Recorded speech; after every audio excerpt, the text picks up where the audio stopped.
Well, good afternoon, fellow constitutionalists, and welcome to the Monday edition of the Dan Clements Show, a Christian political talk show. This is episode 858. I'm your host, Dan Clements, your constitutional warrior fighting for your right just to be an American. It is Monday, August 7th, in the year of the Lord 2017. Remember, we're hyphen-free, PC-free zone. God is still in control, and He does love you. And I'm broadcasting live from the Hemlock Studios here in the beautiful central Susquehanna Valley in the great Keystone State. And I do have chat rooms open in both the Blog Talk Radio and YouTube, but for some reason I couldn't detach. There's an option to actually open your YouTube chat up in a separate window, and for some reason this morning that just doesn't want to work. So we'll just have to leave it in there. I'll have to go back and forth between the two chat rooms. So I got to get something in here real quick. Good morning, folks. Okay, I put that in twice, and now my chat room. I don't know if my chat room is going to be working or not in YouTube. Let me just try to refresh the page real quick. Hopefully, I don't think I'll lose the streaming or anything. Nope. So let me redo that. Anywho, we'll let that get going there. There we go. Pop out that chat. So just makes things a lot easier on me if I have the chat open. Anything you can do when you're doing a show like this, anything you can do to make things easier on yourself, especially when you're a one-man show, that's what you need to do. You really need to do that. So it looks like everything's good. I got the chat popped out. We're looking good on the chat rooms and everything this morning. Had a decent weekend. I was a little bit under the weather Saturday and Sunday. I had a flare up. I was feeling good Saturday morning. My buddy Jay, which I want to thank, came over to help me put a new TFI module and remotely locate it from the back of the distributor. And any gearhead out there knows what I'm talking about, on a Ford 2.9 liter engine that they put in their Broncos and Rangers and stuff back then. They stuck the dumb thing on the backside of the TFI module, which controls your ignition. They stuck it on the backside of the distributor, and it would get so hot back there, it would make it fail before it was time. So we relocated it. The only place we could put it in the Ranger was in the bottom of the air box, the air inlet, which was a good thing because while you got the engine running, there's air going across it, so it keeps the heat sink that the new TFI is mounted on cool. So we're tuning it up a little bit more. I think what was happening, it was loading up too much on fuel, so I have to put some stuff in the gas to clean out the throttle body and the catalytic converter, but it's running a whole lot better than what it was. So I thank my buddy Jay, but I didn't do much. He did all the work. He came over because of my fibromyalgia, if I do too much work, I really get hammered muscular-wise with that. So I'm going to retype this, see if I can get this in here for the chat room. Yes, it went in. So chat room is working. So I didn't really do a lot. I just handed tools to him and stuff like that. And then later on that afternoon, it was downhill from there with the pain and all that kind of stuff. I've been taking my medication and that. One thing I did forget to do is I didn't drink any of my Rocky Mountain High brand lemonade that I use. It doesn't have caffeine in it, so that's the drink I drink. I didn't drink any of that Saturday, and I didn't think about it because there's so much pain, it sort of fuddles your mind. I didn't think about drinking any till Sunday afternoon, and so I drank the one Sunday afternoon. A couple hours later, the pain in my muscles started coming down. I started feeling a lot better. So evidently, the hemp oil that's in the hemp oil infusion in Rocky Mountain High brand drinks and energy shots and bars is helping with my pain levels because I was off it for almost 2 days or a day and a half, and it made a huge difference. And this is only my personal testimony to you, so that's why I have Rocky Mountain High brand as my official drink of the Dan Clements Show. Seems to work for me. It may not work for you. I can't give you, this is a cure-all for everything. However, I do believe in the drink, and I think it's a good drink. And full disclosure, I do have Rocky Mountain High brands in my retirement portfolio, as it were. Okay, so got that out of the way, so I'm feeling a lot better today. Went to physical therapy this morning, my aqua therapy. That's working out good. Wednesday, a nice lady named Kathy, who actually, I didn't know who she was. She swims with us in the morning during walking, and she's the assistant aquatics director at the Y. Wednesday, she's going to come in. I come in at 7:30 on Wednesdays, Monday, Wednesday, and Friday. So she's going to come in and work with me to show me some exercises to help me. I'm doing a lot now, but there's some other specific exercises I could be doing. So she's gonna straighten me out, as it were, and get me on a better regimen with the for my fibromyalgia, which the swimming, honestly, folks, the swimming really seems to help with the muscle pain. However, we're still trying to figure out the fatigue, and folks are telling me just give it time. Your body gets used to this new condition it's in, and you get through some more couple more weeks of exercise, you might feel your energy levels come up. I hope, because it's one thing to walk around with pain all day, but it's another thing to walk around and you're so fatigued you can't do anything. And on that note, I got a few more things to finish up to get caught up from last week, and try to keep things caught up better this week with the show notes pages, Patreon, stuff like that. So, today's daily Bible reading comes out of the book of Proverbs, chapter 12, verses 16 through 20, and this is out of the New King James Version of the Bible. A fool's wrath is known at once, but a prudent man covers shame. He who speaks truth declares righteousness, but a false witness deceit. There is one who speaks like the piercings of a sword, but the tongue of the wise promotes health. The truthful lip shall be established forever, but a lying tongue is but for a moment. Deceit is in the heart of those who devise evil, but counselors of peace have joy. Now, just remember this proverb, folks. Remember this Bible reading today as we go through the show, because I titled the show Anti-Freedom Folks Hiding the Truth. And we talked a little bit about this on Friday, about certain stories, and they're just the truth's out there, but there are groups out there that do not want the American people, you folks like you and I, to know the truth, because again, it doesn't fit the bubble of their narrative. Everything inside that bubble is their narrative, and if it doesn't fit it, then it's not allowed in the bubble. And we need to pop that bubble, folks. We really do. We need to pop that bubble, that narrative, and make sure the American people have all the facts and truth that are at hand, so they can make right decisions and choices in their lives.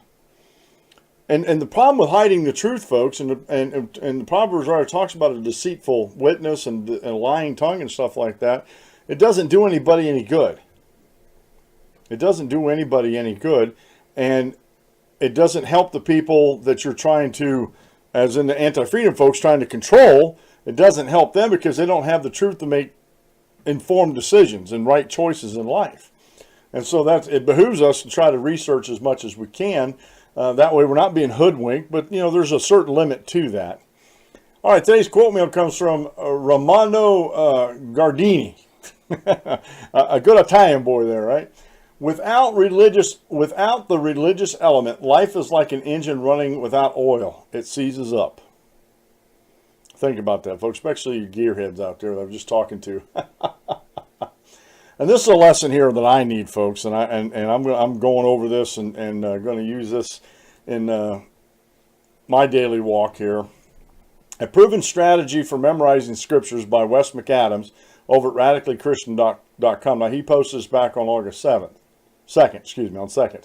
A proven strategy for memorizing scripture. And so I skimmed over it. I didn't have a chance this morning when I found that and was looking at that to really dig into it. But I need help memorizing scriptures. I know a lot of people out there need help memorizing scriptures, especially Christians.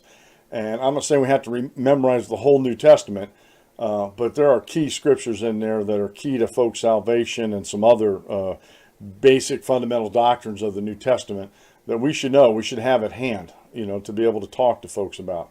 So I know this is going to help me, and hopefully it'll help you if you want to get into this. So, okay. I've been hammering on this for quite a while about people being truthful, folks, and people actually doing what they're supposed to be doing. Okay, if you have facts and truth, Let's let's put it this way: if you have truthful facts, let's put it the other way around here. But no, if you have facts and you have truth, and you're not sharing the whole thing with somebody, especially when you're dealing with somebody. Now, we're on this show, we talk about how the government deals with the citizens, how the government deals with you folks, and how anti-freedom groups out there look at you and deal with you. Okay, and so again, they're working off a narrative that they've crafted because they have a specific goal in mind for you and for their narrative. Anti-freedom, folks, is just exactly what the term entails. They're anti-freedom. They don't like freedom. For you, for them, it's okay. But you're not smart enough to handle freedoms and liberties.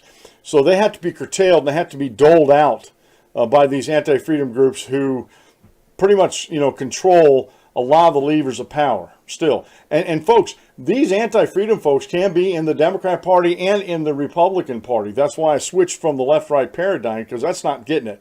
That's not cutting it. And there's some anti-freedom ideology in the Republican Party like this, we need to raise the debt ceiling. So we're not so we're not shutting down government. I thought I heard through the campaign where there were some Republicans were campaigning, we're not going to do that. We're going to slash spending. That way we don't have to worry about reaching a debt ceiling. And again, they are taking away the nation's productivity in taxation when they don't cut spending. So they're limiting you and I on choices. And again, I want to go back to Ben Shapiro and Cenk Unger and Politicon and their debate that they had about bigger, smaller government. And I wish I didn't get an email off to Ben Shapiro yet, and I have to. I mean, I got a note here to do it. I'm going to try to do it today because I do have another article in here about Ben Shapiro becoming number one. What was that? Surges number one on iTunes and news and number 2 overall. I mean, that's a great accomplishment. And I like Ben Shapiro. I think he's a right-thinking man. Now, he doesn't go as far as a lot of libertarians want him to go, but I think Ben Shapiro realizes that there is some need for government, although it needs to be constrained by the Constitution and that. I just wish during that debate that he would have, when the question was answered, what size government should we have? His automatic retort, and this should be automatic with everybody who understands and reads the Constitution, I want a constitutionally sized government. And he would have brought the roof down in the House if he'd have said that, but he didn't say that. And I wish he would have. And this is something that we need to understand with these anti-freedom groups who want to control everything. Make no mistake about it. If you like the Young Turks, I don't see the appeal because when you're lied to all the time, and now they'll claim that they're not lying to you. He'll claim sink or junk or chunk, whatever you want to call him, Mr. Unger over there. He'll claim he's not lying to you, that he's actually giving you the facts, but he's not giving you the whole story. He takes sliver of things that make their narrative look good, and he'll use them and pound on them, but he won't take, like on a specific subject like economic and taxation and productivity and job growth and all that kind of stuff. He'll take a sliver of the facts and truth about it and run with it like, see, this supports my ideology. But when you take the totality of the facts, and we'll just stick with economics since I started with economics, when you stick with the totality of what everything entails economics, Cenk Unger, he is a Keynesian economist. He believes that the government has a role in the economy as far as spending and, has a role as far as regulating everything from safety regulations to minimum wages and all the things in between. But, the government employer and the relationship between employer and employer, what an employer does and can do with the employee, and the relationship between the employer and the corporation above them and the corporation's relationship with the government. When you talk to anti-freedom folks like Cenk Unger, he is, and I got his name all over the place because I've heard so many different pronunciations, but it looks like it's pronounced Sink. And it starts with a C. There's a lot of people follow him, and the narrative that he is putting forth is an erroneous error because he doesn't include all the facts in that. Ben Shapiro in that debate, and I keep going back to that debate, kept pointing these things out. And the facts don't matter to anti-freedom folks because, again, they have a narrative, and their narrative in the end controls you. I was in a discussion with the gentleman. I put up a short video on YouTube, and it was basically talking about Charlie Gard and how government healthcare, how the government and the government healthcare killed him. And now I made that statement, to be provocative, as it were. And I did get some responses back, and a lot of people said, I said, when you sit down and think about it, I think a lot of people have sat down and think about it, that they had a hand in it. They may not have been totally 100% responsible, but they had a huge hand in Charlie Garth not receiving other treatments that now this guy claimed that the British government wasn't willing to pay for these, so that's why they decided that they weren't going to do this. And I said, well, you forget about the GoFundMe site that raised almost $1 million or over $1 million to pay for the expenses and the medical care here in the United States while they underwent this treatment. And this happened months ago. This happened months ago, where if it would have been taken care of when they first, or if he was allowed to go through this treatment when he was first diagnosed, who knows? We don't know. And to say, because these doctors are not perfect, to say that, well, he wouldn't have survived anyway, they don't know. They're just guessing. Because each individual is different. Maybe Charlie Gard would have been the poster child for this procedure. But we'll never know that. And so this gentleman that I was discussing with wasn't using all the facts. I don't think he knew about the crowdsource funding. And I made him aware of that. And, it just on and on. He put like 4 paragraphs up on that YouTube video of mine. If you go over to the danclementshow.com and look at my videos, you'll see the one there with Charlie Gard's picture. And just go over there and listen to it and read the comments and let me know. Let me know what you think yourself. I may not be totally 100% right on everything I'm talking about, but as far as my research and everything, I fall on the side of life where we need to give them, if a little child like that, we need to give them every opportunity. But here's a gentleman here that was trying to rebut the video and didn't have all the information at hand. I don't know if it's going to change his mind or not. Hopefully it does, because it has in the past with other folks. So when people are actively hiding the truth, this irks me. I mean, it irks me. And I'm not talking about, there's a whole nother sector over here where we have, I think the government has to keep certain secrets. When it comes to military and stuff like that, we can't have reporters standing on the beaches waiting for the troops to land. That's kind of telegraphing enemy or troop movements and stuff like that. And that happened over in Kuwait in the first Iraq War. So, we can't be telegraphing stuff like that. I wouldn't want reporters on the beach photographing me coming up on the beach, and they were there hours before I got there. I mean, like I said, that was telegraphing where we're going to be. And if I'd have been in charge of the deployment, I might have went to a little different beach, a mile up or a mile down. I don't know if it would have made much of a difference, but you know what I mean. So there's some secrets I think the government has to keep in order to function. And the people need to know everything. But there's a vast majority, and that's only a small sliver of government. There's a vast majority of government that should be out in the open, should be public. It shouldn't be hard to get the information. If someone has a Freedom of Information Act request to get this information, and Judicial Watch does, I think that's all they do. Every article I read, it seems like they're asking for this information and that information under the FOIA Act. And I wonder if they just have a couple full-time lawyers that's all they do. You two here are going to file all the FOIA acts to everybody we're going. Because it would keep a couple, 2 or 3 lawyers a full-time job especially with Judicial Watch. I think there's some things we need to know. But there's other things that the government feels, and anti-freedom folks feel, that we don't need to know. It's just like climate change, and we talked about this. I don't want to get into articles about climate change, but it's like climate change. Look at all the lying that's been going on over the years to try to prop up this idea that humans are causing climate change.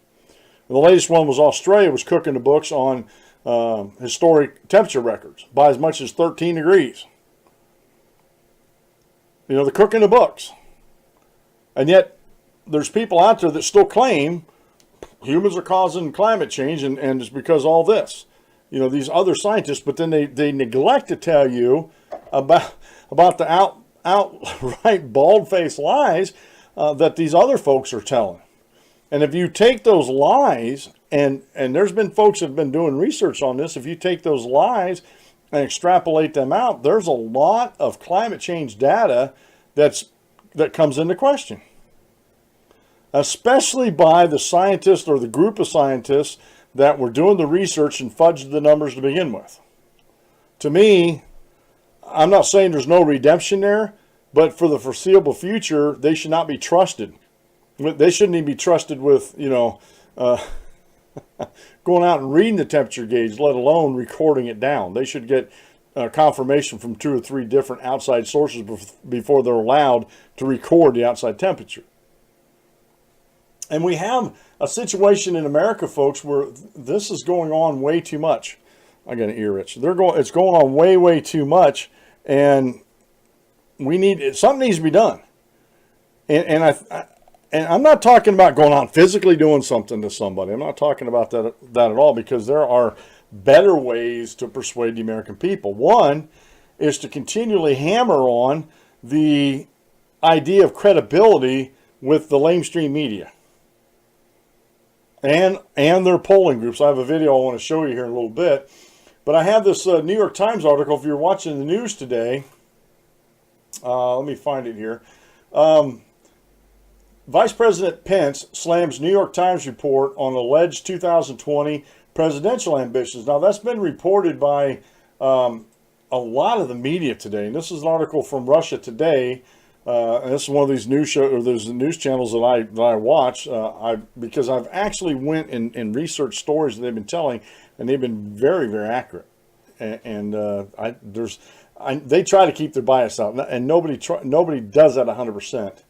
But this has been all over the news this morning. I was looking at Google News, and they had that Washington Post, one of the most discredited publications besides New York Times in America. So they had the story in there, and I'm like, it does not sound like Mike Pence, not at all. So U.S. President Mike Pence slammed the New York Times report that claimed he might be preparing to replace Trump in the 2020 presidential race.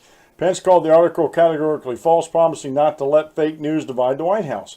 On Friday, the New York Times published a report claiming some fellow Republicans could be pondering a 2020 presidential bids if the incumbent President Donald Trump decides not to run. The report listed shadow candidates, including the vice president, who allegedly indicated his ambitions by creating the Great American Committee to raise funds, while multiple advisors reportedly intimated to party donors that he would plan to run if Mr. Trump did not. The article also listed a number of other Republicans who could be positioning themselves to run in 2020. Now, all the indications from the White House, including Kellyanne Conway, who would probably head up the 2020 race, as a campaign manager, all indications are, and this is the one thing that I do like about the Trump White House, they're not talking about the next election yet. There's too much work to be done before you can get into that. Let your underlings, like your campaign manager, like Connolly, take care of those things. All right, and you focus on that. Now, in the past, I remember President Clinton, Bill Clinton, George W. Bush to a certain extent, and the thing is, they had to get out and raise money. See, Trump doesn't have to go out and raise money if he doesn't want to. He could foot the whole campaign by himself if he wanted to. He's got that much money. So I don't see him worrying about going out and raising campaign funds, although he has been doing some fundraisers and that. Of course, we have the midterm elections coming up next year, and if you ask the vice president, if the president doesn't run in 2020, do you think he might want to run? And if he says yes, so what? So what? The way they're reporting everything, Dave, that I was reading, that Mike Pence is setting up this shadow, or someone's setting up, the Republicans are setting up these shadow candidates to keep Trump out of it, and they want Mike Pence to run for president, even if, and the way they're portraying the articles, even if President Trump wants to run, they want Pence in there. They don't want Trump in there. They want Pence to run for president. And I just don't see it. I don't see that coming out of the White House. And again, this is another one of these things that the New York Times is fabricating to try to take the eye off the ball. The one thing, if you noticed, if you care to notice, and you're a political junkie like I am, this whole time that they've been slamming Trump for this and that, the Russian collusion, the dossier, all these other things, his sons and son-in-laws, there's been no proof. And if there was something there, it would, with the leaks that are going on in Congress and the White House now, it would have been at the lamestream media already, if there was something to it. But the whole time they're doing this, they're trying to get the President Trump out of office. The opposition has proposed no new ideas, has proposed no new agendas, and have proposed no new narratives. Their narrative is President Trump needs impeached, he needs to be gone, and everything that he does that's against our narrative, we're just going to shout to the roof like Obamacare. I'm waiting for I'm waiting for the senators to grow a backbone in there like Rand Paul, and just not even a skinny repeal. Repeal the dumb thing. Take care of portability with the Commerce Clause, which they can do, constitutionally can do, and then let everything go back to the states. The biggest problem before Obamacare came in, and I'll just pick on Pennsylvania, is we didn't have competition in the state. Now, some people say, well, yeah, we had multiple insurers in the state. Yeah, the insurance commissioner that's appointed by I don't know who in this state, I guess the House, or the governor appoints them and the House or Senate approves them, only allowed 5 companies to come into the state. And their big reasoning is, and I had a friend of mine that sells insurance, he said the same thing, although when I challenged him on that, he sort of looked at me and saying, well, you make a point. We want to keep the fraud down. Okay, listen, folks, they always go. This is a truth that you need to know. Anti-freedom folks always go to the lowest common denominator or the lowest percentage or something and say, oh, we got to protect everybody against this. And when they're talking about fraud in the private insurance sector is very small compared to government health. And we'll just stick with healthcare. It's very small. And you know why? Because if an insurance company's paying for it, or if... And I'm talking about whether you get it through a group insurance or you have individual insurance. And I wish they'd get away from the group insurance and just have medical savings accounts, but that's down the road a little ways. Insurance companies are very good at investigating insurance fraud. The federal government is not. And you'll see more stories in the news, even in the past, about how this, and it's not big news, so you don't hear it on the nightly news, but if you care to go do your research, you'll hear more stories about insurance companies catching folks and prosecuting them for insurance fraud, whether it's automotive or health insurance or whatever. And so they do a really good job of that. And the fact that there's fraud anywhere, yes, there's always going to be fraud. There's always going to be someone out there that's going to try to game the system and fraud somebody out of something. But you can't govern by that. You can't say, well, because it happens, and just like with the LGBTQ community, it's like 4% of the population. They're only 4% of the population, but the way everybody acts, they're like the majority out in the country, which they're not. They're not in the mainstream of society. They're not, what, the vast majority of society would say, as sexually anyway, normal. And we're allowed to say that. I have my opinions, you have your opinions. I have freedom of speech to express my opinions just like you do, and I don't have to agree with you. And you can't force me to agree with you, sorry. No matter how many laws you pass, you can't force me to agree with you on anything. But you see what I'm getting? They're trying to govern on the lowest common denominator for everybody. Instead of looking at the whole system and say, you know what, the private health insurance system is pretty good because there's very little fraud in it. They strive to drive down cost. And the biggest misnomer, the biggest truth and fact out there is being misrepresented.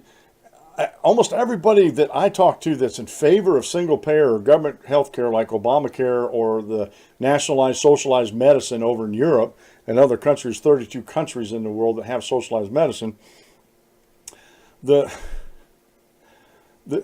biggest thing about it, and I just lost my train of thought because I wanted to put that 32 countries in there.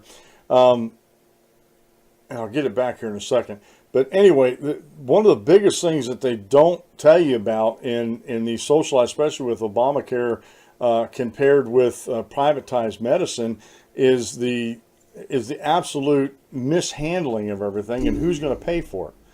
I'm willing to pay for my own health insurance. I am. But under Obamacare, if it went all the way to like single payer, I wouldn't have that choice. In socialized medicine, you don't have that choice. And with Obamacare and everything and all these other socialized medicines, there are facts and truths that they're not telling you. You know, what they wanted you to believe under Obamacare, that it's going to be cheaper, you keep your doctor and you keep your plan, were out and out lies. Because you can't. And so when they govern by the lowest common denominator, which is the one that seems to be the biggest boogie-boo right now, or the boogeyman right now, is pre-existing conditions.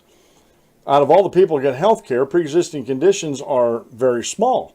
And the one reason why they're very small to deal with is because a lot of people are on group insurance. And group insurances, everyone I've ever been involved in, and I've been involved in quite a few over the years, even the last one that I had at Mohawk Flush Doors, as a group, they tell the insurance company that you're going to cover everybody with a pre-existing condition.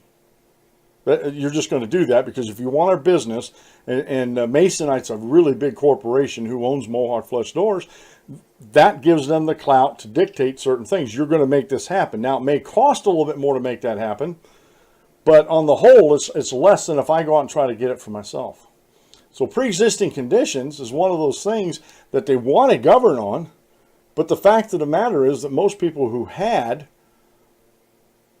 employer-based, group insurance didn't have to worry about that. And there was only a few out there that didn't, like I'm going to eventually have to get individual insurance. We're going back on my wife's insurance right now, which they've actually changed and has gotten a lot better, thank God. So, but anyway, we're going back on my wife's insurance until either this gets going really good and I can afford my own. But anyway, with individual insurance, yes, pre-existing conditions may come into play. But you know what? It's a very small chance or a very small part of the population that has pre-existing conditions as they were originally defined. Now, there's a lot of people out there that are expanding, in the anti-freedom groups out there, they're expanding the definition of pre-existing conditions to try to scare folks. So here's an example here of anti-freedom folks trying to hide the truth or actually just making up their own truths. And New York Times has been really big about this. So unless I can verify a story through another news service, I won't use a New York Times story. And I try not to use Washington Post stories unless I can verify it through other reputable, credible news services. But this whole thing comes down to, and Friday we talked about this a little bit, and today we're getting into a little bit deeper about polls and stuff like this. I have this One American News Network YouTube video, is how skewed are approval ratings, and they're going through, and One American News Network actually did some investigation. You mean we got a news company out there? We got a daily news show out there that actually does investigative reporting? Say it isn't so. It can't be. How dare they? How dare they go out and investigate these things and find out the truth about things? It's really amazing, folks, how these things actually come about. And like I said, it's really amazing if journalists would actually do some investigative reporting, how much of the truth actually comes out. So I want you to give this a real quick listen. The mainstream media is citing the president's approval rating after the latest polls are released. Meanwhile, President Trump continues to use his social media and that platform to call out what he feels are unfair attacks against him once these polls are released. One America's Stephanie Myers explains how these firms behind these polls may already have an objective to discredit the president. The reliability of political polls became a hot-button topic following the 2016 presidential election after a majority of the firms failed to correctly predict who will be elected. Still, those same polling firms are trying to make their surveys look legitimate when they release their findings, but the data shows a large amount of bias. An ABC News Washington Post poll released mid-July shows just 36% of Americans approve President Trump's job performance. But a deeper look into the firm's collection sample shows a concerning amount of bias in an effort to taint the president's accomplishments.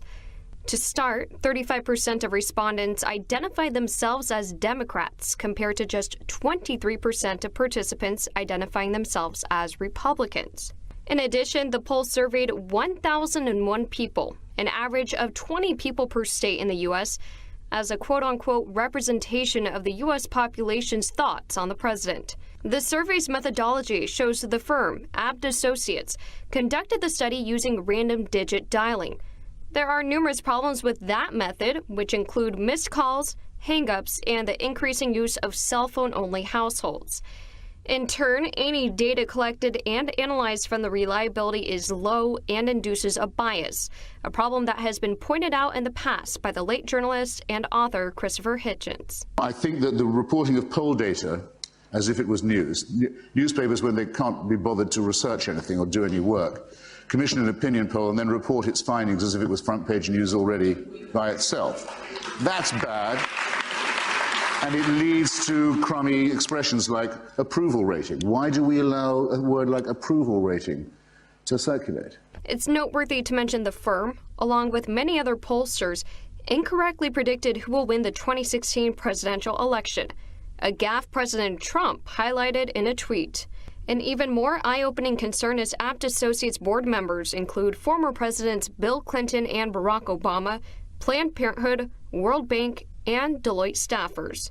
Other pollsters have since come out and have spoken on the record, urging Americans to be skeptical of what the mainstream media reports about polls. One American News reached out to the president and founder of Technometrica Market Intelligence, Raghuvan Mayur, who noted how the media is an extension of the Democratic Party.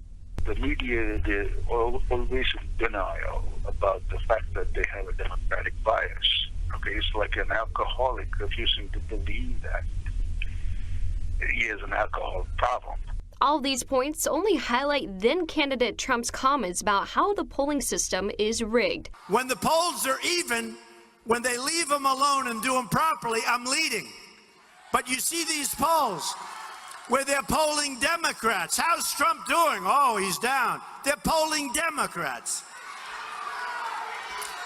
The system is corrupt, and it's rigged, and it's broken, and we're going to change it. Studies from the Pew Research Center and American Association for Public Opinion Research show certain polling techniques are not as reliable as they once were, especially given the increase in cell phone-only households, which are more likely to be young adults who identify with the Democratic Party.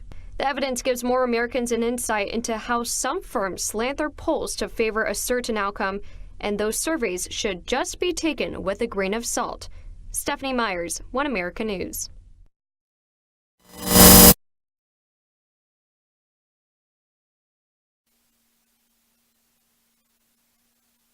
Sorry about that, folks. I did it again. I got my buttons out of whack there.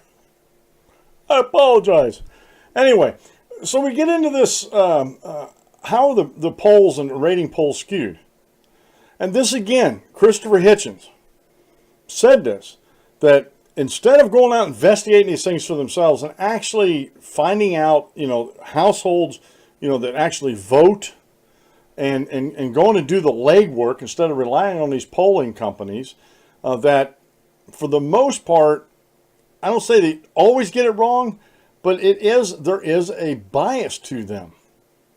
And instead of going out and investigating yourself and actually doing your own polls and doing your own footwork, they just pay these polling companies, and they can find a polling company to pretty much make up a poll. And I'm serious about that term, make up a poll to support your position.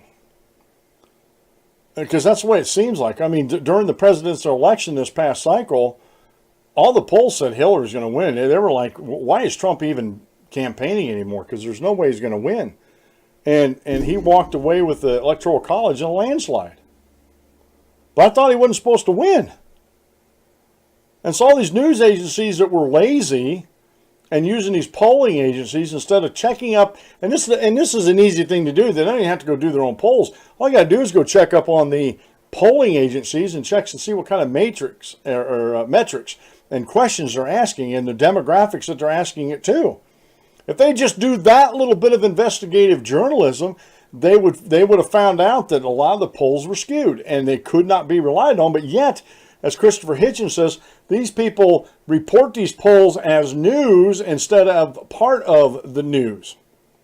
And so you can see there when they're hiding the truth. During this last presidential election, all these polls were hiding the truth that President Trump was ahead in the polls. And whether that would have had a different outcome on the popular vote or on Hillary Clinton or whatever, we don't know. We can't go back in time and redo that. But we do know that they were totally wrong. And again, if you're a firm that sells your services in polling and you got the last presidential election so wrong it wasn't even funny, how do you stay in business? How do you keep any credibility whatsoever? How do you do that? I don't know myself. How do you do that? How does the New York Times and Washington Post stay in business with all the false and fabricated news that's been proven to be false and fabricated? Just like this New York Times story about Vice President Mike Pence. They just run with this stuff and they make up facts. Now, there was some kernel of truth to it. I mean, a very small kernel of truth. If you framed the question right, if President Trump decides not to run in 2020, will you run? That's a legitimate question. But the way they reported it was that Mike Pence is going behind President Trump and he's going to run for president and challenge him in 2020. These folks just don't get it. And they wonder why. They wonder why their digital subscriptions have gone down or been canceled and their print editions had gone down in circulation. They don't understand why. And as far as I'm concerned, if they never get a clue, it doesn't matter. If New York Times and Washington Post goes out of business, doesn't matter. There's a lot of other newspapers out there that care about the truth, like the Washington Times, the Washington Examiner, the Washington Free Beacon, the Washington Post. It's way better than the Times. Western Journal, stuff like. There's a whole host of journalistic news outlets out there that actually go and do the job, and they do their job and they do it very, very well. Okay. Okay, let me get into a couple things about here. Well, there's a story, I'm not going to get into it, from the Huffington Post about even Kellyanne Conway can't deny Trump's low approval ratings. Again, and this is by Dominique Mosbergen, posted today. And you go through the article and you get the idea that, well, his approval ratings have to come up and have to be better. But from what point? Are you using all these skewed polls? Or using actual polls that somebody went out and did the actual grunt work and got live people and got a good cross-section from young to old, Republican, Democrat, got an equal representation from them. So whose poll numbers are we going from? And again, this is one of these stories that use these skewed poll numbers. Oh, President Trump has no confidence from the American people. And I categorically deny that. It doesn't make sense to me. I see anecdotal evidence out there all the time about President Trump's popularity. And does he do some stupid things? Yes, especially with his Twitter account. But he also does some other good things as far as immigration and stuff like that. So, you don't throw the baby out in the bathwater like the anti-freedom groups out there want to. Okay, in the news this past weekend, Baltimore. Let me get over here and find this again. Oh, you know what? I couldn't even download that. Hang on, let me pop this up in the The browser. Baltimore's nobody kill anybody weekend, a complete failure after criminals refuse to listen. And this is an article by Jim Hoff over at the Gateway Pundit. And I just want to say a couple things about this. Criminals aren't going to listen to this. They're just not going to listen to this. Baltimore is one of these cities that has very restrictive concealed carry laws that don't allow legal citizens, lawful citizens, to conceal carry weapons. And the Baltimore criminal element knows this. So if they know, and this is the thing we get into all the time. I have a story in here about how Rahm Emanuel is suing the Trump administration because the Trump administration is cracking down sanctuary cities, and Chicago is one, and they're supposed to get like a $3 million from the federal government to help them with crime and stuff like that, but the federal government's talking about withholding that because they're a sanctuary city. And again, Chicago is alongside Baltimore with these absurd gun laws, these draconian gun control laws that don't work. Because I'll say it, if I said it once, I've said it a million times. Criminals don't follow the law. And here at my house, I live out in the country, in a little podunky town out in the country. 6 miles away from the city, 4 miles away from the nearest state trooper barracks. Is our law enforcement out here. And even then, if something happened at my house, there would have to be someone there in position to get here within 4 or 5 minutes. Or within the next couple minutes. Let's say we were being threatened with lethal force in our house. Am I supposed to be expected to wait for the police to get here to take care of the problem and defend my family? Or am I allowed by natural law to defend me and my family? Natural law would say I'm allowed to defend me and my family against bodily harm, against lethal force. But these cities, these big cities with these socialists, these anti-freedom folks in there, say that legal law-abiding citizens can't handle that responsibility. And criminals know that. Criminals know if they commit a crime, it's going to take, unless a cop is right there within the area, it's going to take the cops 2 or 3 minutes response time to get there.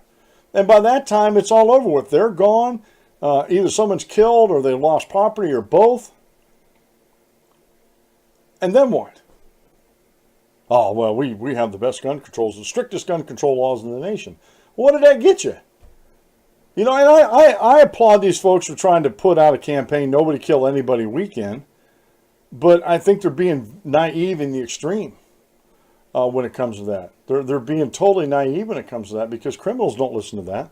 Criminals can continue to do the jobs that they do, their criminal activities. And if they need to, haul out a smoke wagon and get to work, they're going to do that. They don't care about the law. They don't care about someone with and I don't want to diss anybody's intentions or anything like this, but I think these folks were naive that they thought that this was going to work. Now, did a legal, law-abiding citizen kill anybody this weekend? No. If you read through the articles, no, they weren't the ones that killed anybody. So that should set off alarm bells. Well, you know what? The legal law-abiding citizens didn't kill anybody. Who killed these people? Well, the criminals killed these people. Well, how do we get the guns out of the hands of criminals? You don't. I'm sorry. You don't get guns out of the hands of criminals. They'll always be able to get guns. So what's your next best thing? Make sure the citizens of your municipality or whatever have the right. And they already have the right. The Second Amendment guarantees them that right to keep and bear arms. But these cities, especially these cities that they go into, they think that they can just violate people's Second Amendment freedoms any way they want with impunity. And this is what happens. If people don't feel like they can break the law and protect themselves with a gun or pistol because they want to follow the laws on the books, even though those laws are unconstitutional, they still want to follow those laws because they don't want to. They're not bad people. They want to do what's right or what they think is right. And these Baltimore and Chicago and Rahm Emanuel and Chicago are the ones that are wrong constitutionally and every other way around. And we need.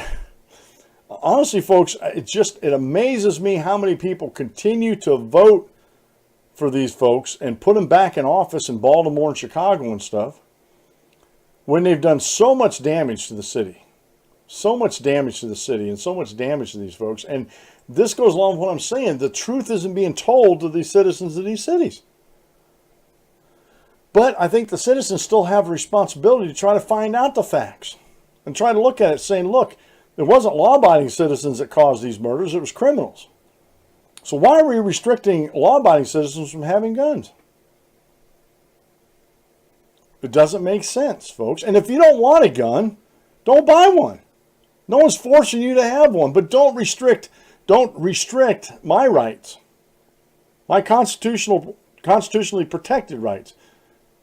Don't try to infringe on them. If you don't want to carry a gun, I know a lot of people don't want any weapons in their house whatsoever. I'll respect that. But don't come over to my house and see my gun case and get on me about owning guns. You know, first off, you're my house. And second off, it's a God-given right that we have to be able to defend ourselves. And our founders protected that with the Second Amendment against any government. It's not just a federal government, any government. These are rights that we have that preceded any governments, folks. And so people aren't being told the truth about these things, and they really need to get the truth out there. The truth is, in cities and states that have either constitutional carry, or you can go get a carry permit to carry a sidearm, a concealed sidearm on your person, those states have a lot less crime and lower murder rates and less gun violence than these other states, because there's a key thing, and people forget about this. And this was years ago. The chief of police in Detroit started asking, or had his folks, or his other police officers and that were incarcerating these bad guys, these thugs, asking them questions about, who do you fear more, the police with a gun or an armed citizen? And overwhelmingly, the criminal says, we fear the armed citizens more, because if they're concealing a weapon, we can't see it, first off, and we don't know who's going to be the hero or not. If we commit a crime, we're in a store and there's other people in there, unless we round everybody up first. If we just go in and start stealing stuff, and this is just my extrapolating on this, and some concerned citizen doesn't want to see loss of life or property, steps up with their firearm, tries to stop it, the criminals have more fear of that than the police, because again, the police have a response time to get to the place. And usually all the police can do is investigate after it's done, unless they're lucky to come upon it while it's happening. So criminals fear legal, law-abiding citizens who conceal carry. They fear them more than they do the cops. So what does that tell you? And what the figures actually show you, if you care to go out, I'm going to use Sync and his, if you go out and Google it. These states that have better protections of Americans' freedoms and, afford them and actually protect their right to keep and bear arms, to carry it, which I don't think, honestly, I really don't like the idea we have to go down and get a concealed carry permit. I think background checks are okay. I'll go that far. And then it should be constitutional carry from there on out. If I want to carry it out in the open, fine. If I want to carry it concealed, that's fine too. I don't think the government should be dictating to me how I carry my pistol on my hip. Now, for me, I'm going to conceal it because I don't want to be a target out there, and I think that's common sense there. But if someone wants to have it out on their hip, okay. I think they're making themselves a target, but they're choosing to do so. Oh, this is a good one here. This is a real good one. We're probably going to finish up the show on this. This is for my friends over at Let America Vote, Common Cause, and Indivisible groups who, there isn't any voter fraud out there. You can't prove it. There's none out there. So why are we doing all this stuff that's going to discriminate against the poor and the poor and ethnic groups out there? It's a racist policy to ask everybody that votes to have a voter ID to show. That's their spiel. I know I went a little overboard, but that's their spiel. Well, here, Jim Hoff over at the Gateway Pundit again posted this. 10 of 11 California counties with more registered voters than voting age adults are Democrats. So 10 out of these counties that have more registered voters than they actually have a voting age adults. 10 of these counties are Democrat. Now, I haven't really thought about this much before, but I'm starting to get the idea that voter fraud isn't just committed by the individual, by me going and falsely voting when I have no right to do so. I'm not registered. I may not be a legal citizen. I may be a felon. You know, some states don't allow felons to vote, and there's a lot of states that don't allow felons to vote. But anyway, 10 counties have more adults registered than voting age adults, and I think it's up to the counties to make sure. And honestly, folks, they can do this in off-year elections, or they can do these in off-year times, one time every 4 years, and they can do it between elections. They should go through and scrub the voter rolls. They should go through and purge them. They should go through and match up all the names. If they don't match up, they need to send a letter out to the folks and try to get a hold of them somehow. And then if they don't hear back from them, they get knocked off the voter registration. They need to keep these voting rolls clean. So I think it behooves counties and municipalities to make sure that the voting rolls are clean. If they don't, I think they're helping in that. They're complicit in that crime of voter fraud. And I think they should be held accountable too. And I thought this was funny that 10 out of 11 of these counties that they discovered in California that had more registered voters than voting age adults were Democrats. And I don't know what's going to happen about them at all. But the problem is, if all these municipalities in California would have, and I'm looking down through there, Hillary Clinton tainted county votes. And this is what this is talking about. Hillary Clinton got 5,289,203 tainted votes. These are counties where, now I'm not saying all those votes are tainted, but these are counties where this went on. There's more registered voters than adult voters in there. And so there's a portion of that 5,289,000 that could be fraudulent. And President Trump got 1,413,000 that could potentially be called into question because of this. And again, I don't know what this would have done if these, wanted to flip the popular vote or even electoral college votes or anything like that.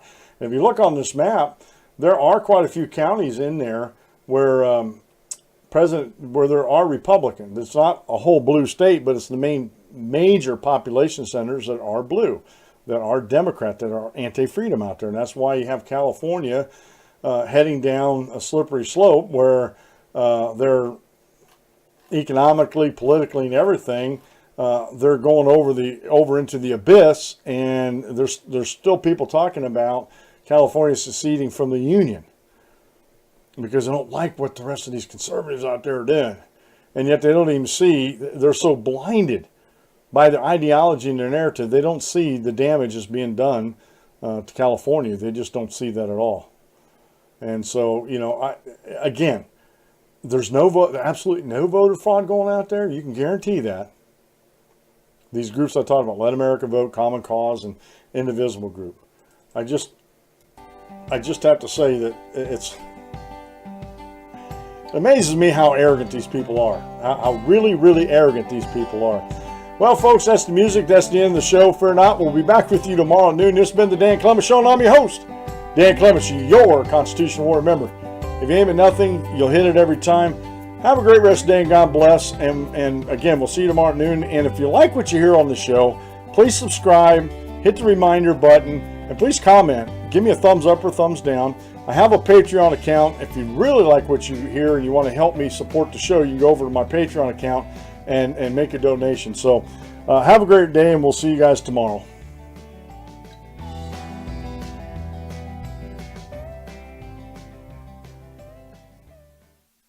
Thank you for using Blog Talk Radio. Goodbye.